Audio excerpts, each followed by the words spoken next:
Welcome back to the Storm Report. I'm Ron Lighthall, flying solo today as Terry Spain is on assignment.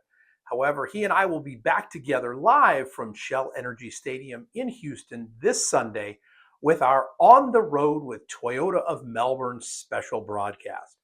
Before we begin, I want to thank our sponsors for making this podcast a huge success. Robin Fisher, State Farm Insurance, Zoa Energy Drink, the official energy drink of the UFL, Junkless Granola Bars, the official granola bar of the UFL, and of course, Toyota of Melbourne for our on the road coverage. Terry's been hard at work this week, and here are some of the highlights of his interviews with players and coaches. Um, just to cap off our game, we're 4-2. We really feel good about what we were doing offensively on the field. We had three turnovers that, quite frankly, wrecked our opportunity. Our defense early in that football game, didn't help us in the standpoint of, letting them score twice after our turnovers and fourth and out situation. So, but, they were fantastic from the 9-minute mark in 2 minutes. They gave up 6 points for the rest of the game. So, we understand why we didn't score, in the red zone twice because of those fumbles. I really think they're random acts of God. Two of my best players fumble the snaps. I just, there's nothing really to coach there, So I believe we get 6 points there. Worst case if we don't, those two things don't happen, but it does cause you to lose. The team is focused. The team is energized. We're excited to practice. We have a full week. We're going to play a really good team in Houston who's kind of upticking a little bit. And, we can't wait to get back out there. So we're in really good shape. The people on the outside may think that the sky is falling, but I see a much different outlook for our team and where we are and what we're doing. And I have experienced two straight losses before. Last year, we won 8 straight after that, or excuse me, 6 straight. And so I think we're in the right mindset, and we're excited. We got a great game plan cooking, and we'll start practice tomorrow to get ready for Houston. Questions? Coach, you mentioned before that you went on a two-game losing streak before. You've had a chance to experience that. How are you able to reinforce the team's identity because you all on a two-game losing streak now? And how are you preparing for the big? What do you think the biggest challenge is for the Houston Gamblers? Yeah, I think the identity of our team is, what's different this year is, yeah, we feel like we run the ball really well. We may not have gotten the pops we wanted, but man, we had a couple spurt runs in this game. But man, we got a quarterback too that can do it. So like, what's hot? Like, how do you play off of it, right? Like, I just feel like, man, we have more options to do better things, and I just think that makes us more explosive offensively. So, defensively, man, like it's a lot of new pieces. I think, there are times where, like, man, we should have a lot of interceptions this year, and we don't, because we didn't catch the ball or whatever reason. Teams are going to make the plays, but we haven't excelled in that area. So I feel like, we're a defense that's bend, don't break, that when the opportunities are there, we got to capture those turnovers, which we haven't done. And then we just have to start a little better as a team collectively. But the identity for us is good. I mean, we kind of know we got great special teams. That's a factor, and I still believe we're the least penalized team in the league. So everything, all that stuff just adds up to, where we should be better overall. But we're 4-2. Like, we're in second place. I mean, again, it's we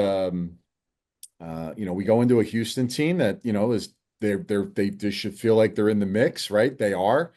And but like for us, man, we got to handle business. If we handle business, whether you're Houston, Columbus, who it doesn't matter, like we're going to be in a good spot. But again, if you play around and mess around and leave teams in it, like you're going to get beat. So we got to make the decision to play 60 minutes at some point. We haven't done that 2 weeks in a row, and we got to find a way to do that. We can, I mean, but we've had our spurts right now where we got windows in the game where we're just not quite playing great ball, and we got to fix that this week. as the leader of this team, what has been your overall message to the players to kind of encourage them to keep pushing even after the 2 game losing streak? Yeah, I think just don't panic. Like we're fine. We're playing well. We just got to eliminate the bad plays, which sometimes those come in bunches too. And so we just got to sustain the course and just keep going about our process and make sure we're split focused on every snap. KJ, how's it going, my man? Good. How you doing, boss? All right. So you had 113 yards in the last game. How do you build on that momentum and carry it into the next week? Do anything that I can as a player and as a teammate to help out the guys. It's cool to get the accolades, but I'd rather win. So I'm not too far happy about that just because I had a good game. You know what I'm saying? It's always things that we can improve on and get better. At the end of the day, we want to win. So all them stats don't even mean nothing to me that we lost. So just gotta, put my best foot forward. Um, show my speed, show my playmaking ability, and just go out there and make plays to help out the team.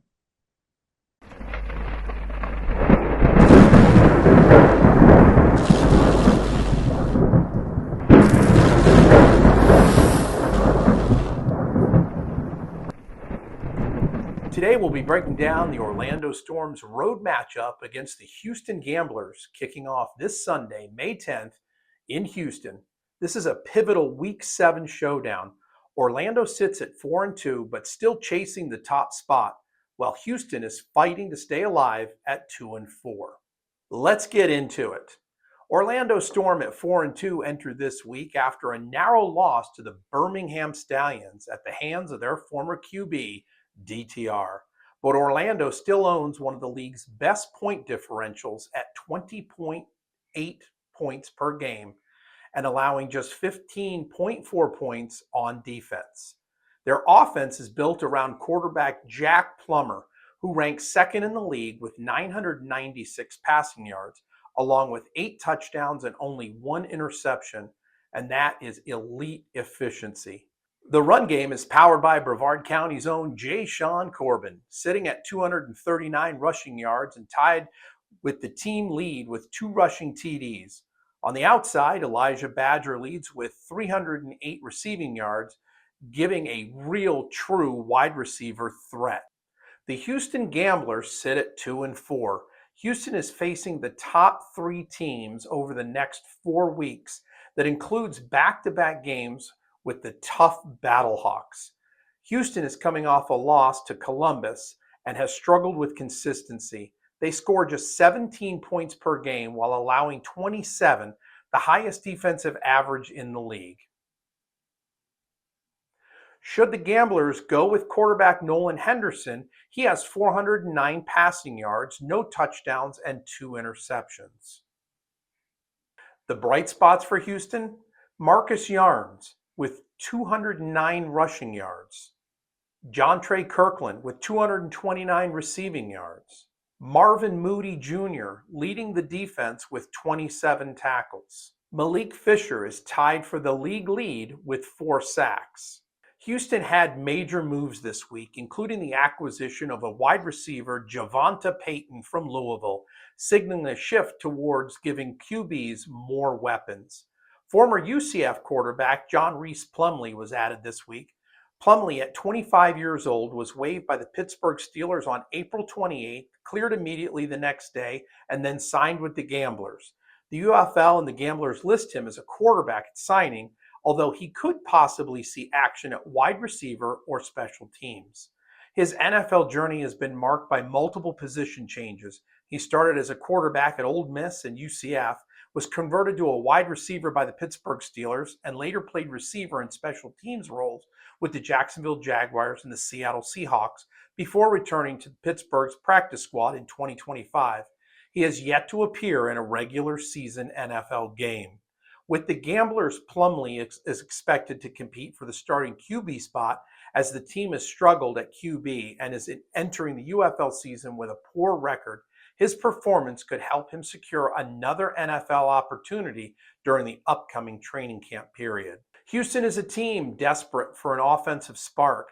Peyton's arrival could open up options for other wide receivers like John Trey Kirkland and Justin Hall. Orlando's made fewer moves because they haven't needed to. Their core is intact, their chemistry is strong, and their identity is clear. Efficient passing, balanced rushing, and suffocating defense. Sunday's game is going to be determined by 3 key matchups. Matchup number 1 is going to be Jack Plummer versus the Houston secondary. Houston allows 206.2 yards passing per game, and Plummer is one of the league's most accurate deep throwers. Expect Orlando to attack early with Elijah Badger and Chris Rowland. Key matchup number 2, Marcus Yarns versus the Orlando front 7.